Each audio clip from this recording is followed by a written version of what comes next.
Bismillahirrahmanirrahim. Assalamualaikum warahmatullahi wabarakatuh. Alhamdulillahi rabbil alamin wa bihi nasta'inu ala umuri dunya waddin. Wassalatu wassalamu ala asrafil anbiya'i wal mursalin wa ala alihi wa sahbihi ajma'in. Asyhadu an la ilaha illallah wahdahu la syarika lah wa asyhadu anna Muhammadan abduhu wa rasuluh la nabiyya wa la rasula ba'da.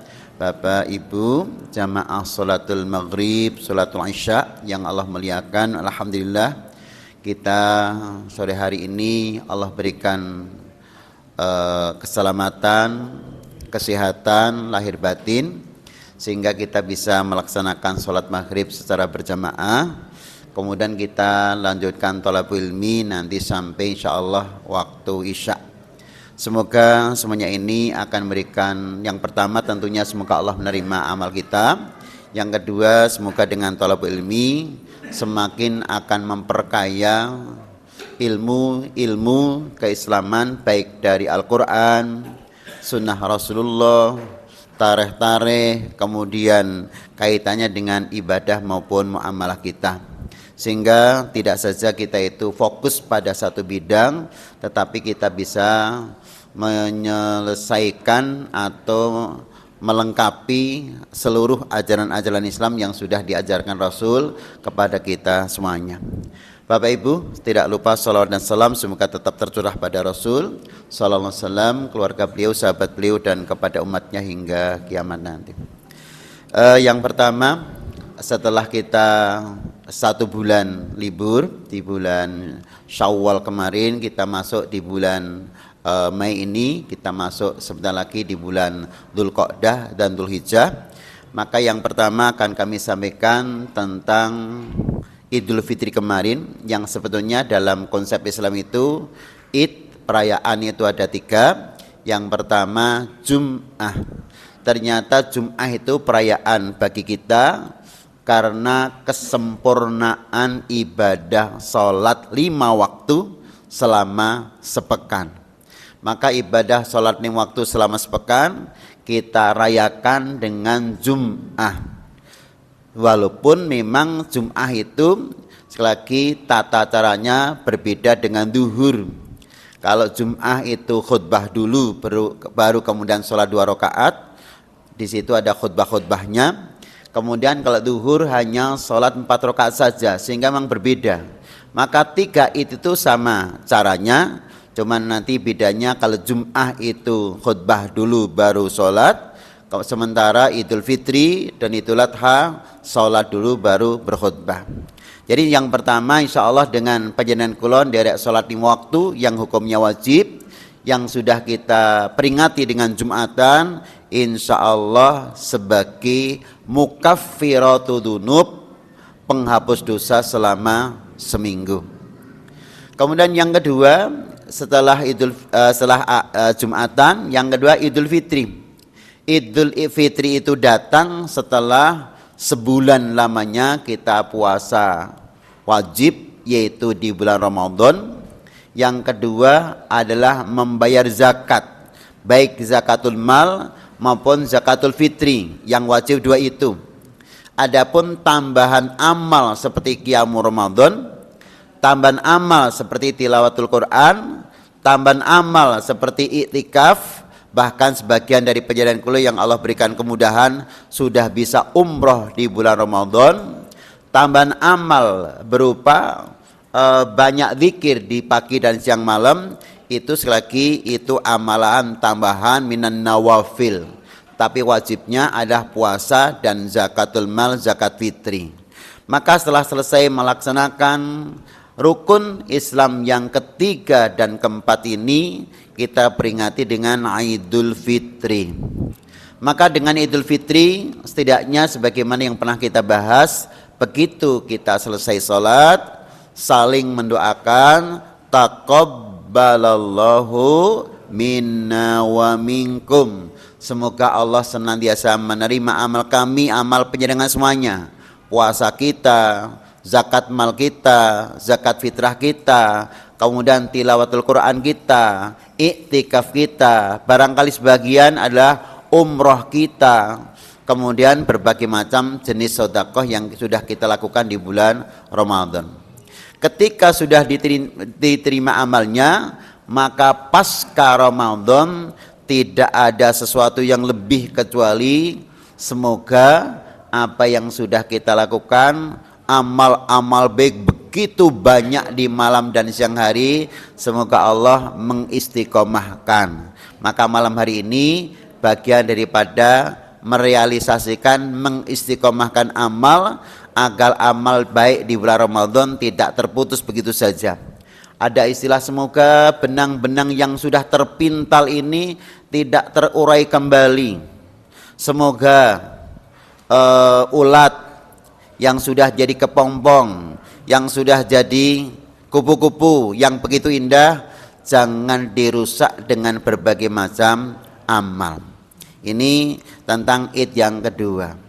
Sementara sebentar lagi setelah Dzulqa'dah kita akan masuk di bulan Dzulhijjah. Maka Dzulhijjah itu ada Idul Adha. Idul Adha, ngapunten, ada dua istilah. Yang pertama sering disebut juga dengan Idul Adha. Kaitannya dengan udhiyah, kurban. Jadi Idul Adha hari raya kurban, yaitu di tanggal 10 Dzulhijjah. Tapi hari raya kurban itu juga datang karena setelah pelaksanaan ibadah haji selesai, yang sedang menunaikan ibadah haji. Sementara yang tidak, nanti tanggal 9 Arafahnya kita berpuasa, maka tanggal 10-nya kita menyembelih hewan kurban. Maka di hari raya kurban ini sampai Rasul mengatakan tidak ada amalan yang lebih baik yang dicintai Allah di hari nahar min ihraqid dam, lebih dari mengalirkan darah hewan kurban. Apapun amalnya, yang paling utama, yang paling dicintai, yang terbaik adalah menyembelih hewan kurban. Ini Idul Adha. Itu pun datang selagi setelah penyempurnaan haji selesai. Artinya tiga Id itu kita peringati setelah rukun Islam komplit sempurna, salatnya sempurna dengan adanya Jumatan, puasa dan zakat sempurna dengan adanya Idul Fitri, hajinya sempurna, Idul Adha. Pastikan Bapak Ibu, kalau kita sudah sholat, sudah puasa, sudah zakat, semoga Allah memberikan kemampuan bagi yang belum bisa haji, nanti bisa haji, insya Allah surga menunggu kita. Maka betul-betul taqabbalallahu minna wa minkum ini penting. Ini poin yang pertama yang kami sampaikan di malam pertama taklim setelah 1 bulan libur. Kemudian yang kedua, begitu kita masuk setelah Idul Fitri ini, kita akan membahas hadis Nabi. Sebenarnya juga mungkin perasaan kita hampir sama dengan para muhajirin yang tertulis di dalam hadis Bukhari, hadis nomor 6329, kaitannya dengan bab ad-du'a ba'da shalah, bab doa yang kita baca usai sholat. Sebetulnya secara pembahasan doa setelah sholat ini sudah kita bahas. Cuma nanti yang paling banyak memang kaitannya tidak hanya urusan doa, amal-amal yang berkaitan dengan nafkah atau berinfak. Maka sahabat Nabi dari muhajirin, orang-orang Mekah yang berangkat ke Madinah menjadi muhajir, setelah melihat orang-orang Madinah itu secara ekonomi jauh lebih kaya daripada orang Mekah. Karena kita lihat juga Mekah itu secara umum pencahariannya adalah hanya di bidang perdagangan. Sementara di Madinah ini selain perdagangan lancar, yang kedua pertaniannya juga lancar. Karena memang Madinah ini dari sisi sumber mata air lebih banyak daripada di Mekah. Sebagaimana yang pernah kami sampaikan, ternyata air yang mengalir di Arafah yang kering kerontang saat itu, air itu dialirkan dari Madinah Al-Munawwarah. Lebih-lebih Bapak Ibu melihat bagaimana indahnya Taif yang menjadi sumber parfum minyak wangi ini di Taif. Bagaimana kebun kurma yang di belakangnya begitu banyak air yang melimpah, sehingga kurma-kurma ini begitu bagus. Kurma Nabi ini di Madinah bagus sekali, dari sisi rasa, dari sisi besar kecilnya dibanding kurma yang ada di Mekah Al-Mukarramah. Intinya Madinah jauh lebih makmur daripada Mekah, sehingga Rasul pun tidak keliru berhijrah dari Mekah ke Madinah. Ternyata juga tidak hanya urusan ekonomi, urusan sosial, maka di Madinah ini nilai-nilai sosial lebih dijunjung tinggi daripada di Mekah Mukarramah. Hari ini saja mestinya dari sisi sosial itu sudah sama Mekah dengan Madinah. Dengan sekian tahun orang pasti ketika haji pasti ke Mekah dan juga kemungkinan mampir ke Madinah. Ini dari sisi sosial sudah bisa kita lihat seberapa banyak orang memberikan kurma di pagi hari, di sore hari, menyediakan walaupun air zam-zam itu di Mekah, tapi berapa banyak orang memberikan air zam-zam yang ada di Madinah Al-Munawwarah. Ini tentang nilai sosialnya begitu tinggi. Lebih-lebih saya belum ke sana ketika Ramadan ini. Lebih-lebih di bulan Ramadan begitu banyak tentang iftar Ramadan ini dari orang-orang kaya yang saat itu memang banyak anak-anak kecil yang menjadi sales untuk agar buka di tempat kami. Bapak, di tempat kami daging kambing loh ya. Bapak, di tempat kami daging onta loh ya. Itu Masya Allah, antar satu tempat ke tempat lain saling berlomba-lomba fastabiqul khairat untuk membuka agar bisa berbuka di tempat kami. Jadi semacam diberikan batas ini tempatnya siapa dan sebagainya. Saat itu walaupun mungkin terjadi perubahan di saat ini. Bapak Ibu yang kami hormati, apa yang dimaksud sahabat Muhajirin orang Mekah yang datang ke Madinah itu sampai mengatakan begini, ya Rasulullah, dhahaba ahlud duthur ilal jannah. Ya Rasulullah, orang kaya-kaya Madinah itu memborong surga.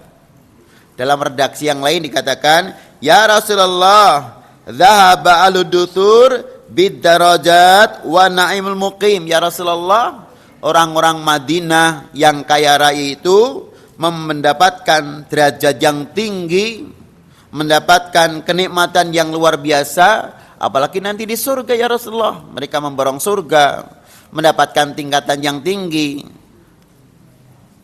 Sementara kami enggak ya Rasulullah. Kemudian Rasulullah tanya, kok bisa? Mengapa? Kaifa dzalik? Mengapa bisa seperti itu? Maka mereka pun menggawat, yusallun kama nusallim. Mereka sholat yang 5 waktu. Sebagaimana kami orang Muhajirin yang datang ke Madinah ini juga sholat, karena sholatnya sama-sama di Masjid Nabawi. Yasumun kama nasumu. Mereka berpuasa Ramadan sebagaimana kami puasa. Tapi yang jadi pertanyaan adalah yang ketiga, mereka bisa berinfak dengan bifuduli amwalihim, mereka bisa berinfak dengan kelebihan harta yang mereka miliki. Sementara kami enggak punya finansial, maka dikatakan walaisat lana amwal. Sementara kami enggak punya uang, wala natasaddaq, kami enggak bisa bersedekah. Ini awalnya hadis tentang urusan sedekah. Kemudian Rasul pun mengatakan, afala uhbirukum bi amrin. Maukah kamu aku beritahu, aku beri informasi sebuah urusan yang ganjarannya itu menyamai mereka yang berinfak. Apa itu? Kalimat Nabi tentang doa usai salat, udah kamu tusabbihuna, kamu bertasbih. Ada 2 redaksi, yang pertama asron 10 kali, Yang hadis yang berikutnya salasan wa thalathina, 33 kali. Maka usai sholat kita baca subhanallah, subhanallah, subhanallah, subhanallah 33 kali, atau redaksi lain minimal 10 kali. Yang kedua, tahmaduna, kamu bertahmid, memuji Allah 33 kali. Alhamdulillah, alhamdulillah, alhamdulillah, alhamdulillah. Yang ketiga, wa tukabbirun, kamu bertakbir 33 kali. Itu sama kok dengan mereka yang berinfak. Maka berkaitan dengan babud du'a ba'da shalah dari hadis Bukhari, ini hadis yang kitab yang ke-12 dari milik saya 19 jilid. Ini ada beberapa lafal, di antaranya bertasbih 33 kali, bertahmid 33 kali, bertakbir 33 kali, ditambah la ilaha illallah wahdahu la syarikalah lahul mulku wa lahul hamdu yuhyi wa yumitu wa huwa ala kulli syai'in qadir.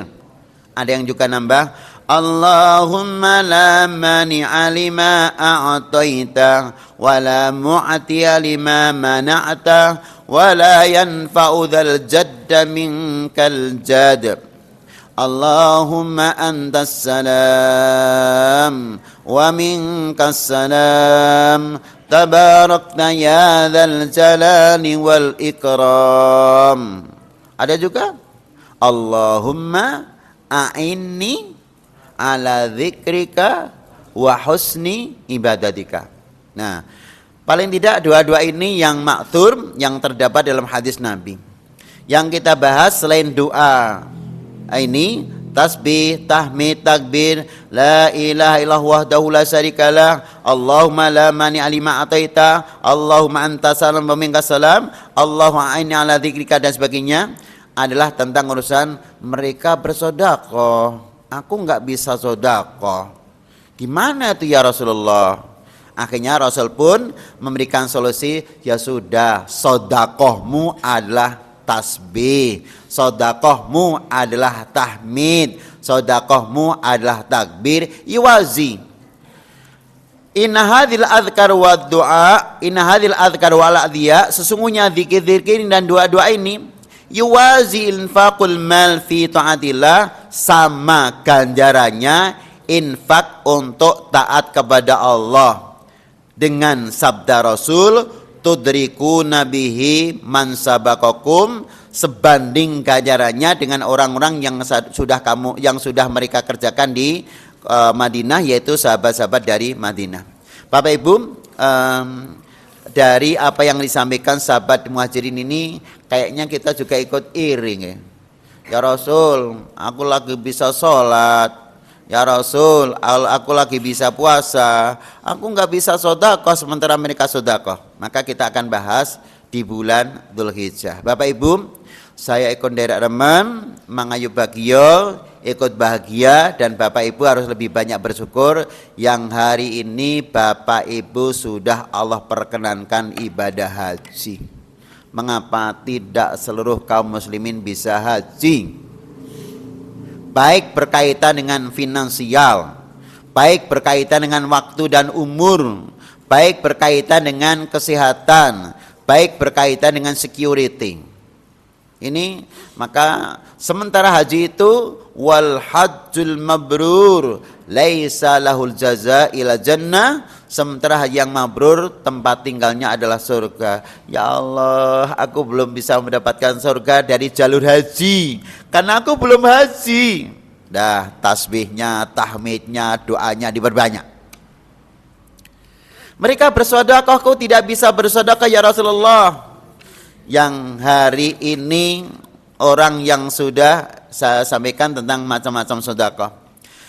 Membangun masjid bagian daripada sedekah. Mereka membangun masjid sedekah ya Rasulullah. Sementara kami belum bisa bangun masjid.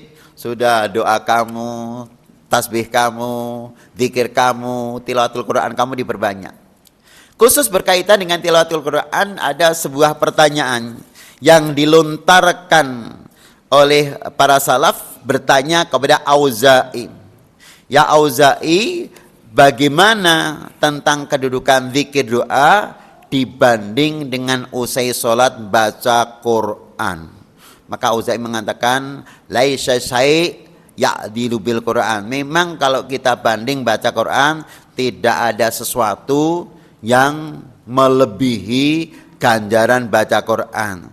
Tapi karena Rasul mengajarkan usai sholat itu juga doa, usai sholat juga zikir, ya tetap zikir dan doa, setelah itu baca Quran.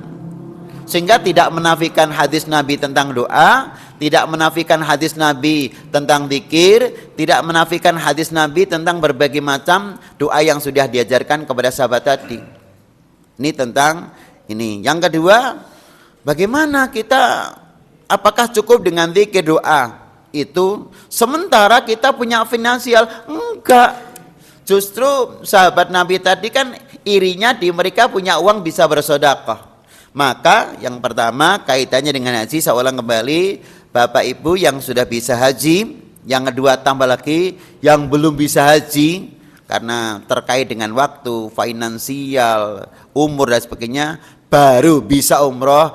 Bergembiralah Bapak Ibu, belum seluruh kaum muslimin yang sudah balik ini bisa umroh. Al umroh ilal umroh kafaratun lima bainahuma wal hajjul mabrur laisal jazail jannah. Umroh yang satu ke umroh berikutnya sebagai penghapus dosa. Bergembiralah Bapak Ibu sudah bisa umroh, belum seluruh kaum muslimin bisa umroh. Yang ketiga, korban. Ya Allah, ini sudah tahun keberapa dari umurku ya, aku belum tahu korban. Ini tinggal sesasing, tinggal 1 bulan. Sementara 1 bulan itu kalau per minggu kita bisa 1 juta, lumayan, masih 4 juta, masih bisa ikut iuran sapi. Hari ini urung nyekel piye ya. Bergembiralah kepada Bapak Ibu yang setiap tahun bisa derek korban. Inna a'taina kal kautsar fasholli li rabbika wanhar. Panjenengan sampun kepareng nindakaken ngamalaken Al-Quran Karim, sungguh kami telah memberikan kepada Rasulullah dan tentunya nanti kepada umatnya surga yang di dalamnya ada nahrun, sungai, namanya sungai Kausar. Maka sebagai umat Nabi Muhammad, kita syukur menjadi umat Nabi Muhammad, bersyukur menjadi umat muslim, bersyukur menjadi umat mukmin, menjadi keluarga Rasul ini. Dengan insya Allah nanti dijanjikan nahrun fil jannah ini, hendaklah 2 hal yang kita lakukan. Fasholli, hendaklah kamu sholat. Yang pertama sholat lima waktu karena itu yang wajib. Kedua adalah sholat Idul Adha. Enggak cukup 5 waktu dan Idul Adha, tambahlah berkorban. Tapi ampun malah, wah aku ya mumet sholat ya wegah, mung sunah. Wah lagi nganggo kalimat mung. Ora tindakke ra dosa.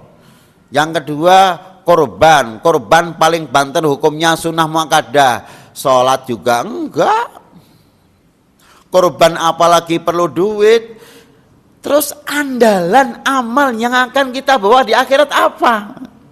Wong mereka saja iri, ya Rasul, kami baru bisa puasa, kamu baru bisa sholat, mereka sodakoh sementara kami nggak bisa sodakoh, itu iri loh. Monggo tentang iri ini harus kita ikuti apa yang dilakukan para sahabat Nabi Muhajirin datang ke Ansor. Maka lagi bersyukurlah Bapak Ibu yang sudah ikut derek kurban, insya Allah panjenengan sudah ikut melaksanakan hadis Nabi, ma'amila ibnu Adam yaumun nahri ahabbu ilallah min ihraqid dam wa innahu la ya'ti yaumal qiyamah biquruniha wa as'ariha wa adlafiha wa anaddam la yaqa minallah bimakanin qabla ayaqa bil ar fatibu biya nafsan. Rawahu Tirmidzi wa Ibnu Majah.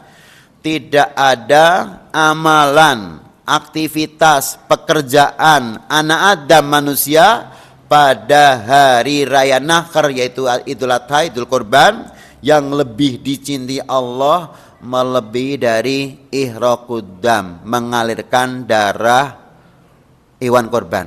Maka panjenengan yang sudah bisa, maka selain jenengan korban, sunnahnya lagi dzabaha biyadihi, jenengan menyembelih dengan tangannya. Wah, napa mulai dilengkapi dari awal. Yo melu beli hewan kurbannya, yo ikut nurunkan dari truk. Wah, yo ikut napa Pak? Ngeret-eret dari kandang sampai ke tempat penyembelihan kurban, ikut merebahkan hewan kurban, ikut menyembelih bismillahi Allahu Akbar minimal. Kalau mau dilengkapi, inna salati wa nusuki wa mahyaya wa mamati lillahi rabbil alamin. Allahumma hadza minka wa ilaika bismillahi Allahu Akbar. Wah, niki loro putus. Kemudian kanan wadijen ini dua. Ini satu ngapunten, ini satu, berarti 4 urat yang harus putus. Oh, ini sempurna. Kemudian setelah itu jenengan juga ikut nderek mengurusi daging kurbannya. Sebagian panjenengan dahar, sebagian panjenengan sodakohkan, dipilih yang fakir miskin, sebagian lagi dihadiahkan. Orang kaya juga boleh diberi, tetangga jauh juga boleh diberi, masih keluarga kita juga boleh diberi. Sebagian ulama mengatakan kan hadiah, non muslim pun boleh diberi. Jadi kalimatnya sebagian tidak mesti ditimbang sepertiga Pak nggih. 33% untuk dimakan, 33% untuk disodakokan, 33% untuk dia, tidak usah terlalu jelimet. Sebagaimana kalimat 1 sapi boleh patungan 7 orang. Kalimat patungan 7 orang tidak harus persis urunane. Umpami panjenengan bertujuh, tidak apa-apa Mas, nanti aku gini weh. Jenengan mampuni piro? 2 juta. Jenengan? Saya 3,5 juta Pak. Jenengan Bapak? Aku 4 juta. Wis to. Tuku sing 30 juta kurangane tak bayarane. Boleh? Nggih, 7 orang. 7 orang tuh tidak mesti sama, kalimatnya berserikat 7 orang. Tapi nanti nak di masjid-masjid niki punya masalah Pak. Lah mangke urunane beda mangke entuke. Mangke entuke benten boten Pak. Wah, datang nganggo presentasi. 5 juta itu berapa persen dari harga 30 ya? 2,5 juta itu berapa persen dari 30 juta?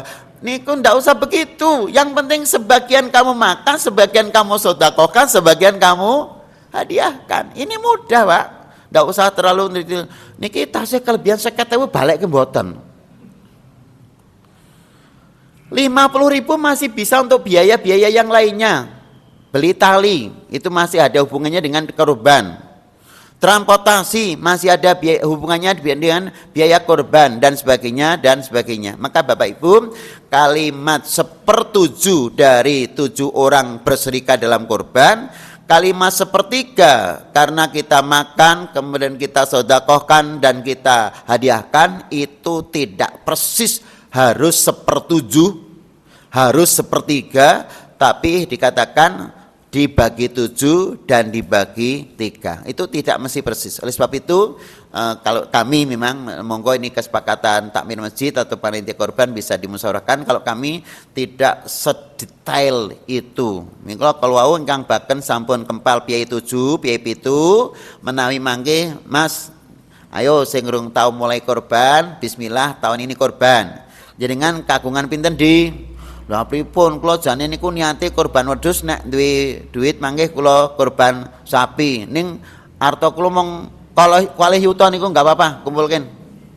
Lah jenengan pripun? 3 juta bis to. Wong pitung wong pura ngempul pira, golek sapi kurangane tak bayar. Boleh. Boleh.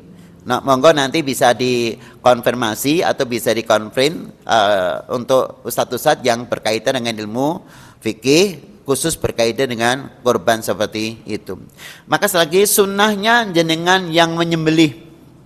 Seandainya jenengan tadi tidak ikut menyembelih sendiri, sunnahnya juga jenengan ikut melihat ketika hewan korban itu disembelih. Ini sunnah Rasul Sallallahu Alaihi Wasallam. Maka Bapak Ibu, ini tentang infak, sedekah atau udhiyah berkaitan dengan mengeluarkan sebagian harta. Kita yang belum bisa, ya Allah aku kapan ya? Yang berikutnya tentang yatim piatu. Ya Rasul, aku baru bisa sholat, aku baru bisa puasa. Mereka mengkafil anak yatim, mengurusi anak yatim. Rasul mengatakan, ana wa kafilul yatim fil jannah hakadha wa asara bisababah wal wusta. Rasul begini dan begini. Aku dan orang yang mengurusi menanggung hidup anak yatim besok di surga seperti ini, sambil merenggangkan. Artinya dekat sekali antara Rasulullah dengan orang yang menanggung hidup anak yatim. Kalau ingin nonton tangkat Bu, lah nek ngurusi anak yatim itu baik, nek ngurusi mboke piye? Ya baik juga. Apakah harus dinikahi? Enggak harus dinikahi, tapi dinikahi juga boleh. Nggih. Cuman kalau mau nggih kaitannya dengan ini, ibu-ibu khususnya bagi ibu yang sudah ditinggal mati suami, nanti ada dua opsi. Yang pertama jenengan sabar untuk tidak menikah kembali, ngurusi anak sampai anak itu dewasa, menikah bagus. Sabar, aku tidak mencukupkan diri aku untuk tidak menikah. Tapi jenengan umpamanya menikah juga boleh. Cuman kalau saya memberikan catatan walaupun dalam hadis tidak ada, tolong menawi panjenengan sampun kagungan putra, mangke ditangletaken datang calon garwa. Mas, ngapunten aku ya endi anak. Umpama nanti jenengan sida karo aku, jenengan gelem nampa anakku apa ora? Sing tak tuku babone kuthuke do melu. Niki ben ora terjadi nggih. Ngapunten niki kula bolan-balen supaya tidak terjadi masalah nggih. Wong ya mbiyen sing mbok senengi ya sing ndi kuthuk kok kuthuke melu ora oleh. Harus diterima sebagai anak kita. Mungkin ini untuk materi malam hari ini sudah bel gak nggih? Insyaallah nanti lain kali akan kita bertemu kembali dengan materi memperbanyak sedekah, karena materi itu yang banyak diireni orang-orang Mekah yang datang ke Madinah, sehingga mereka ganjarannya lebih banyak daripada hanya sekedar mung zikir dan doa saja. Mekaten mugi-mugi wonten manfaatipun. Subhanaka Allahumma bihamdika asyhadu an la ilaha illa anta astaghfiruka wa atubu ilaik. Assalamualaikum warahmatullahi wabarakatuh.